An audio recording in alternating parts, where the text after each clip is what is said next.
So, I mean, we just hit our first full Tom Petty record. No big deal. Hey, guys, we were having a great day as well as a great life. Maybe we switch it up for these. Yeah, hit the first Tom Petty record we've ever hit on Patreon now. And I think we wanted to start talking about it afterwards. Like, take a few days, reflect on the record. Yeah. Because we got, like, our initial thoughts on that. Mm-hmm. Really fucking good album. Incredible. Like, incredible. And it's funny to see our, like, transition of Tom Petty. I was just thinking about that. Yep. Because again, I think we hit like American Girl first. Like, it was like back in like my mom's guest room, like when we first got the chairs and stuff. And I remember being like, I don't know. Yeah. He's all right. Or even like I think one time we were here and it was like a song that was it came out in the 90s, but it had that throwback feel. I was like, he's a little late to the party, huh? Like, dude, I had so much like not like, and I still appreciate it a little bit, but like, dude, it didn't have the respect there. Dude, did not. But every single song we hit from him, it just progressively like the respect started stacking. Yeah. And got to a point where like we've been undeniable. Well, it just shows the consistency of Tom Petty. He's just good. Like, and this album, can you pull up the album? Yeah. So the one thing we noticed when we were going into it is we've heard a few songs before doing the album, just from singles and whatnot. Yeah. Free Fallin', I Won't Back Down, and Running Down a Dream. Yeah. I think. And all three of those, like, great songs. We knew those were the hits on the record. Mm-hmm. But, like, the second half doesn't really have any of those. And it was really cool to experience that there wasn't a bad song on the record. Like, not one. Even the B-sides were good. Even the B-sides. Even this whole second half, like, You're So Bad. I think I'd mentioned, like, I ended up hearing that in a bar or something, like, when we were listening to it. I didn't know by the title, but, like, loved the song. Loved it. And, like, every song on there was doing something different, felt unique, felt cohesive, like, the entire way through. And I just loved it. Like, they really did show me, like, because, you know, we've talked about it before. You hit an album, it's way different than hitting a single. Absolutely, yeah. It's like having, like, one ingredient versus a whole meal.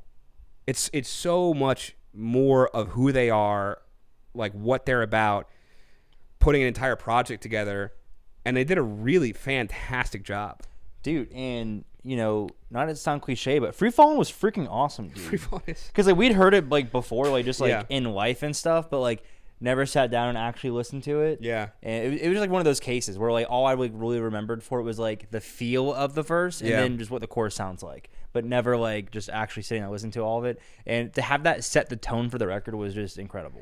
Yeah, and it was like, oh, shit, now I know why they play it everywhere. Like, it is just a magically good song. Because before, you just kind of know it as a song, like, oh, it's this huge hit that just exists. Almost like you imagine it's just like a separate, like, I don't know, almost like entity. You're like, oh, it was always there. Like, almost like you take it for granted. Yeah. But, like, hearing it in context of the record kind of, like, reminds you, oh, no, like, before it was written, it wasn't there, and now it's there, and like, it just starts everything off. And like, there was a day on the radio where people heard this for the first time. Yes. And, like, I remember being in Los Angeles and driving down Mulholland Drive and being like, oh, it's from the Tom Petty song. Like, that's from the Tom Petty song. I think I drove you down there. I was like, this is from... you did, yeah. And it's like, that's cool. That's really freaking cool. And the fact that the entire record... Because there's a ton of times you hear records where they either front load or back load, like, the big hits of the song. Yeah. And it gets tiring. Like, you hear all the hits and you're like, okay, well, I'll skip the other half, or it's not as good, or whatever. The energy didn't drop. Like... True, yeah. I think you didn't love that Zombie Zoo is the ending. Right. Like, I thought the song was cool, but to end on it was a little, I don't know, it was a little interesting. Yeah. A little interesting for sure. Which I can actually agree. Like, I think they could have ended it slightly differently, but there still wasn't one bad song. Correct. Yeah. If I just thought about how, I think Running Down a Dream is the last song on side one, and you think about like how it ends, like, dude, the band is going like freaking full tilt, crazy, and then it has that whole moment where it's like, this is the part of the record where I love that. And you can't have that cool of a record break and then just end with like whatever the last 30 seconds of Zombies. Honestly, it should have been like the end of it. This is the end of the record. If you some folks are gonna choose. Awesome. This is the part where you either put it on or you don't again. If you want to listen to the first half, you can. You can flip it on over again. What a creative! Oh yeah, also that record flip, because we'd heard Running Down a Dream on the channel. And I totally, like, omitted that from memory that was a thing that happened. I forgot all about it. Yep. And, like, I didn't even remember when it was going on. It redid it. I was like, oh, this is the coolest thing I've ever heard. Yeah. Because you hear it in context. What a creative. Yep. And it even says the CD thing. Like, CD listeners. It's 89 and stuff. Yeah. So it's a little later. Like, that sort of like fun, not taking yourself too seriously is so cool to me. Yeah. Because like it really, because like a lot of rock acts, a lot of rock bands, like, and part of it's cool. Like they're larger than life. They're these personalities. Like I think of Kiss, right? Where these like, they become a personality, like a fiction of imagination, and like Goliath and how big they are. But I love when there's just like a down to earth sort of like joking moment between friends, and that's what that record flip felt like, and it made the whole record feel that way. No, love it, dude. He's just a cool guy. Yeah, and I love the vocals, and he kind of like feels like whatever the next step after like Bob Dylan would be. Yeah, you're so bad. Yeah, well, we talked about it. Like, I do think his vocal tone and the way that he sings is very like drawn back to Bob Dylan-esque influences. And like Van Morrison a little bit too. Yeah, and like it's cool because I forget which song it was, but he mentions hurricanes.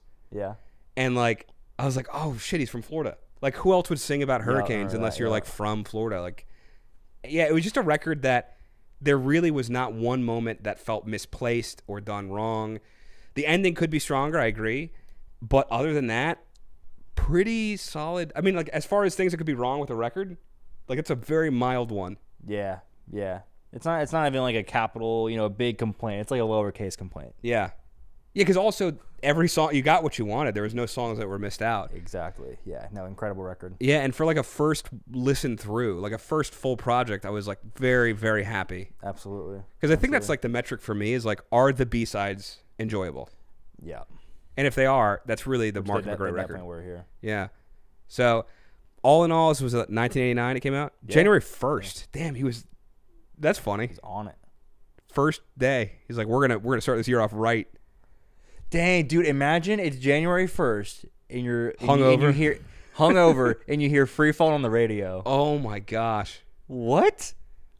Well, I didn't even recognize that until I saw the date there. That's nuts. Dude. That's wild. I wonder how many people in the comments like will recognize like, oh, it did come out January 1st. I wonder if they tie it to that. Interesting. Yeah, I'm curious too.